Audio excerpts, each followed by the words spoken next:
Hi there, buyers and sellers of Marin County Real Estate.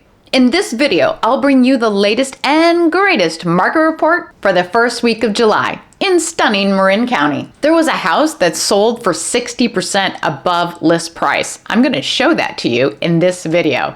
So let's get to it.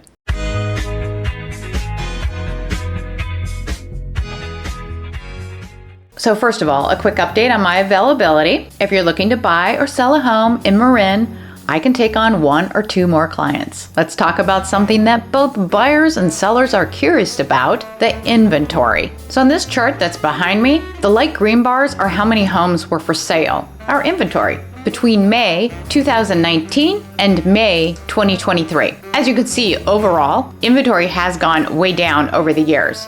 All you have to do is follow these light green bars all the way down. But you can see that inventory has been going up here since February. Still, overall, we have a lot less inventory, and that's pretty much a big problem that we hear about in real estate news all the time. And that exists across the whole United States. Why is it a problem?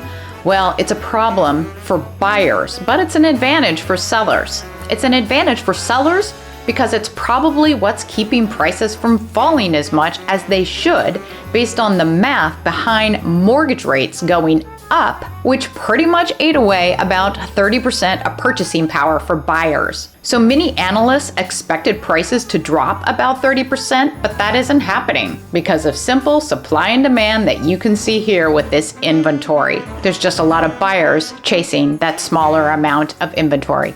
So that's why I'm still seeing multiple offers happening here in Marin. Okay, there's not nearly as many offers within the multiple.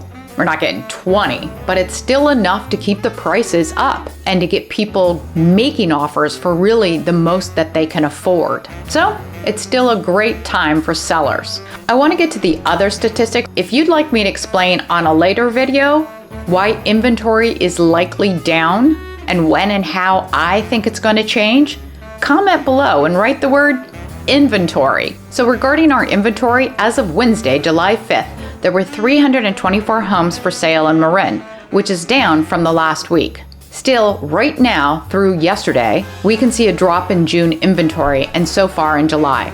So we are still suffering from low inventory and summer so far. Our slower selling season isn't helping that much. Let's look at the other stats. For new listings, pulling up that information, there were 28 this week, which was down from 55 listings last week. Now, 12 of the 28 new listings are coming soon, so you can see them on Zillow. If you'd like to be notified of these coming home soons in Marin before they hit Zillow, email me and in the subject line write coming soons, and I'll set you up to receive that information daily. More stats? Let's move on to the back on the market statistics. This week there are 7 of those, which is more than there were last week. And here are the homes with the reduced price. There were 14 of those, and you can see that's down from last week. Regarding the homes that went contingent, there are 22 of those, also down from last week. And about pending homes, there were 39 of those, also down from last week. And with the closed sales that are coming right up, there were 41 of those, also down from last week. Now note, everything is down from last week, from new listings all the way to the closed sales. Okay, regarding the homes that sold this past week, 15 homes sold at a reduced price with an average of 7% in reduction. 7 sold at about list price and 19 sold above list price. And that was an average of 13% above. And just let me scroll through this a little bit so you can see some more of these guys. And I am moving down here where my head shouldn't be in the way. Regarding that 13% above, look at this one. It was 60% above. I wonder how that happened. Let's take a look at it. Okay, so here's that house. It's in San Rafael. It's a very pretty house, right?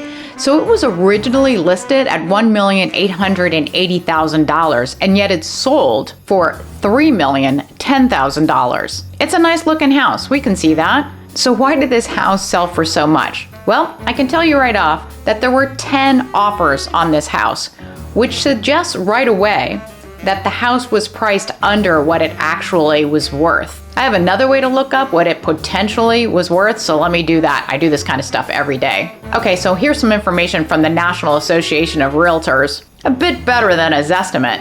And you can see right here that it shows that the closed price is $3,010,000. But look here, the AVM says that it's worth $2,183,000. Okay, the $2 million is higher than that list price was at about 1.88. So that drove in more people to look at it. But this $3 million actually suggests that those people got in a little frenzy and might have pushed that house price up just a little bit too much. So what is this AVM? The AVM estimated values are generated by multiple automated valuation models to come up with this value. Now, sometimes they don't have a lot of confidence in these numbers because they have a 1 to 5 stars, and admittedly, this one only gets a 2.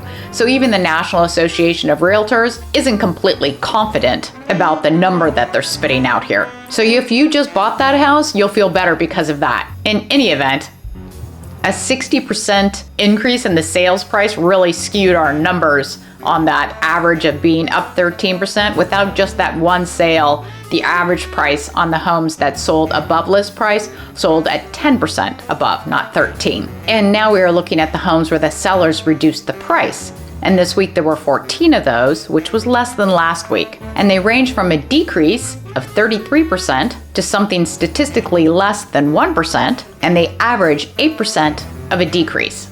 If you want to see pictures of some of these homes, check out my YouTube shorts. Now let's get to the prices. On this chart, I'm paying attention to the red line, which is the average sold price, and the blue bars, which is the median sold price. You can use a combination of the two to try to figure out more about what's really happening under the hood. Now, those are the May numbers. As soon as June goes up on this chart, which I said is next week, we'll have all these numbers down here across the whole thing for the month of June. But right now, interestingly enough, we still have the calculations for July, like the first 4 days of July. And that is down here under today's stats.